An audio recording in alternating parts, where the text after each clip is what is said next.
Protesters from two different groups are keeping Salt Lake City police busy tonight as moving roadblocks have been happening all night. News specialist Garna Mejia is on the story tonight for us live. Good evening, Garna. Yeah, good evening, Dan. Busy day here in downtown today. Both rallies started at 6 o'clock with supporters of the Justice for Bernardo. That's a group in support or against police brutality. They gathered here at the Capitol. Meanwhile, the Blue Lives Matter march and rally was down at the City and County building. Now, they are in support of law enforcement. There were reps from several groups saying they support our law enforcement community in light of the protests against police brutality and calls to defund police departments. Now, supporters then took to the streets, marching up to the Capitol. One of the organizers told us defunding police departments means a loss for communities.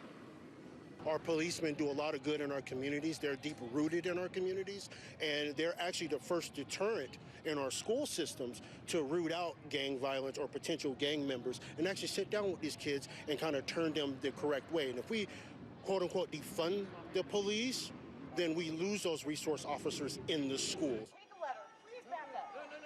Now, also down at the City and County building, a couple dozen supporters of the Black Lives Matter movement, which is against police brutality, gathered on the east side of the building. They said that they were there to protect the recently inaugurated Black Lives Matter mural after rumors sparked with threats of vandalism. Utah chapter BLM founder Lex Scott said their intention was to protect the mural until the posing rally ended. A short confrontation did start when a handful of Blue Lives Matter supporters came onto their side and walked near the mural.